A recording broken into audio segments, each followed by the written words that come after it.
Hey guys, Shane here.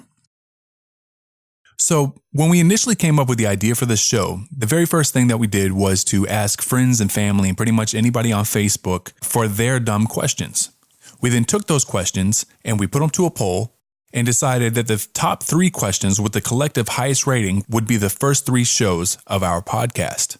So just to give you an update, we are currently in the research and writing phase for those first 3 questions. But we didn't want to leave you in limbo, and we certainly didn't want to lose you as potential listeners.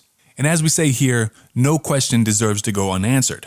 So what we've decided to do was take some of these other questions that didn't get the highest ratings and do mini-sodes or mini episodes on these questions. So that's exactly what we're going to do.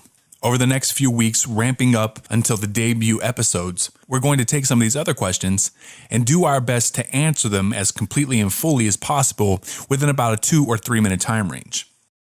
So without further ado, welcome to the very first ever There's No Such Thing as a Dumb Question minisode. Enjoy.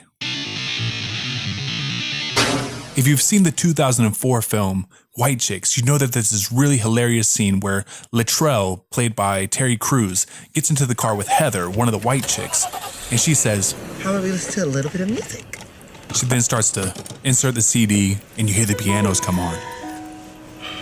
Bro. He kind of looks dumbfounded, but then this gigantic smile comes over his face. How did you know? I love this song.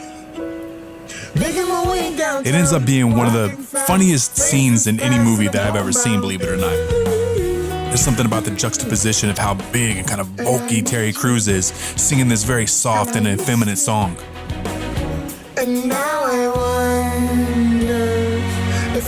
He since went on to reenact this scene on shows like Lip Sync Battle on TBS. The clip has millions of views on YouTube.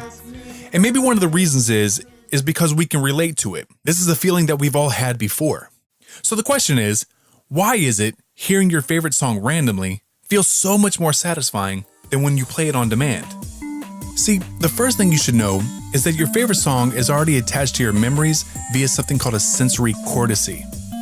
The sensory cortice stores information related to the specific meaning of the song to you, and then it recalls it anytime you hear it. This is the reason you feel happy anytime you hear your favorite song, regardless if it's on demand or at random. But something different happens when you hear your favorite song by surprise. You see, hearing your favorite song by surprise lights up the pleasure center of your brain, releasing a little shot of dopamine. You may have heard of dopamine before. That's because it's one of the most talked about chemicals in your brain. It's the chemical that transmits information from one neuron to the next, and it makes you crave things like fatty foods, sex, and drugs. So think about that for a second. The same chemical that makes Charlie Sheen grin from ear to ear anytime he sees a line of Coke is the same chemical that makes Terry Crews want to sing out loud anytime he hears 1,000 Miles from Vanessa Carlton. Maybe they're not that different. Except for the whole AIDS thing. Don't want to get that mixed up. So why is it hearing your favorite song at random feels so much more satisfying than when you play it on demand? The answer is dopamine. So tell us, what's the craziest thing you've ever done after hearing your favorite song at random? Leave a comment down below.